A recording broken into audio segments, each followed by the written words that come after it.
आज से करीब 150 साल पहले कोलकाता के करीब स्थित वर्धमान नगर शहर के कोलाहल से दूर एकदम शांत था। आसपास छोटी छोटी पहाड़ियां और उन पर हरियाली का मंजर। रहवासी भी काफी शांत स्वभाव के थे। कुल मिलाकर वहां रहने वाले लोगों के लिए जन्नत की तरह थी। कई लोगों ने तो वहां पर मकान सिर्फ इसलिए बनाए थे कि वीकेंड में जाकर शांति से रह सकें, मगर अब उस कॉलोनी के आसपास काफी मनहूसियत ने कब्जा कर लिया था। लोगों की आवाजाही और रौनक से गुलजार ये कॉलोनी अब वीरान हो गई थी। सब घर खाली हो चुके थे। वहां के रहवासियों ने रातों रात उसे खाली कर दिया था। उस कॉलोनी से थोड़ी दूर ही शमशान था। लोगों का मानना था किसी तांत्रिक ने उस शमशान को जिंदा कर दिया है। इस कारण अक्सर कॉलोनी के लोगों का भटकती हुई आत्मा या फिर चलती फिरती लाशों से सामना हो जाता। रात रात भर किसी के रोने की आवाज आती। अब वहां के रहवासी वहां शांति से रह नहीं पा रहे थे, इसलिए कॉलोनी उजड़ गई थी। लोगों ने सिद्ध पुरुषों की मदद से उस शमशान की सीमा को बांध दिया। अब वहां से केवल आवाजें आती। कोई भी आत्मा उस शमशान से बाहर नहीं आ पा रही थी। धीरे धीरे वर्धमान नगर कोलकाता की सीमा से लग गया। इस कारण वो नगर दोबारा बसने लगा था, मगर पुराने कोई भी लोग लौट कर नहीं आए थे। अब केवल कोलकाता से बाहर से आने वाले लोग ही वहां किराए में घर लेकर रहते थे। ऐसे ही एक घर में अभिमन्यु, मृदुल और मनीष 3 दोस्त रहते थे। बिहार के चंपारण से आए हुए वे लोग यहाँ कॉलेज की पढ़ाई कर रहे थे। उन्हें यहाँ का पास्ट पता नहीं था। एक रात वे लोग देर तक पढ़ाई कर रहे थे। यार, अब तो सर दर्द हो रहा है। अच्छी सी चाय मिल जाए तो मज़ा आ जाए। तूने तो मेरे मन की बात कह दी। मैं भी यही सोच रहा था, मगर आज मैं दूध लाना भूल गया। घर पर दूध नहीं है। कोई बात नहीं, कॉलोनी से बाहर एक चाय की दुकान है जो देर रात तक खुली रहती है। वहीं चलकर चाय पी लेते हैं। रात के 2 बज रहे हैं। इस वक्त घर से बाहर जाना ठीक नहीं होगा। तुमने तो सुना है इस कॉलोनी में पहले आत्माएं भटकती थी। उसकी बातें सुनकर मनीष और अभिमन्यु दोनों जोरों से हंसने लगे और बोले, ये तो बरसों पुरानी बात है। वो आत्माएं तो अब तक मुक्त हो गई होंगी। हम लोग इतने दिनों से यहाँ पर रह रहे हैं। तेरा कभी किसी आत्मा से सामना हुआ? और वो शमशान जो आत्माओं के कारण बदनाम था, वो जगह तो पूरी तरह से वीरान हो चुका है। शमशान नहीं, यहाँ के लोग उसे आखिरी पड़ाव कहते हैं। इंसान के जीवन का आखिरी पड़ाव। मेरी मानो तो हम लोगों का बाहर जाना ठीक नहीं होगा। यार, तू तो कॉलेज में आने के बावजूद भी छोटे बच्चों की तरह डर रहा है। भूत प्रेत की कहानी दादी माँ छोटे बच्चों को डराने के लिए सुनाती है। ये आखिरी पड़ाव वाला किस्सा भी किसी दादी माँ के दिमाग की उपज होगी। चल चुपचाप बाहर, कुछ भी नहीं होगा। उन तीनों की गाड़ी जैसे ही शमशान के सामने से निकली, उन्हें शमशान के भीतर एक रोशनी नजर आने लगी। ऐसा लग रहा था मानो बहुत सारे हीरे मोती एक साथ झिलमिल कर रहे हों। यार, गाड़ी रोक और उस तरफ देख। और अभिमन्यु की उंगली के इशारे की तरफ देखने लगा। एकदम से इतनी तेज चमक देखकर उसकी भी आंखें चमक उठी। आखिरी पड़ाव यानी कि शमशान में इतने सारे हीरे मोती कहाँ से आ गए? हम लोग तो पहले भी कई बार यहाँ से निकले हैं, मगर ये नज़ारा पहले कभी नहीं देखा।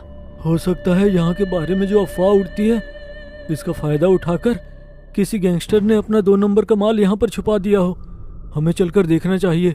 हो सकता है हम माला माल हो जाएं। अभिमन्यु की बात सुनकर मनीष भी हाँ में हाँ मिलाने लगा, मगर मृदुल ने उन लोगों को मना किया। उन दोनों ने उसकी बात नहीं मानी। जैसे ही वे लोग उस दरवाजे के पास पहुंचे, तेज हवाएं चलने लगी और आसमान का रंग सुर्ख लाल हो गया था। यह देखकर मृदुल ने उन लोगों का हाथ पकड़कर उन लोगों को आगे जाने से रोकने लगा, मगर अपना हाथ झटके से छुड़ा लिया। दरवाजा मौली के पुराने धागे से बंधा हुआ था। एक चाकू दोनों दरवाजे को जोड़े हुए थी।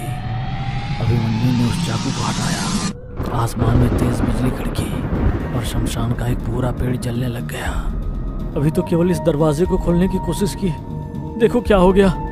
ये दरवाजा खुलेगा तो कहीं ऐसा ना हो कि कहीं कोई आफत आ जाए। जब भी मुंह खोलेगा गलत ही बोलेगा। कुछ गलत होना होता तो बिजली उस पेड़ पर नहीं बल्कि हमारे ऊपर गिरती। कहते हुए मृदुल ने वो मौली का धागा भी खोल दिया।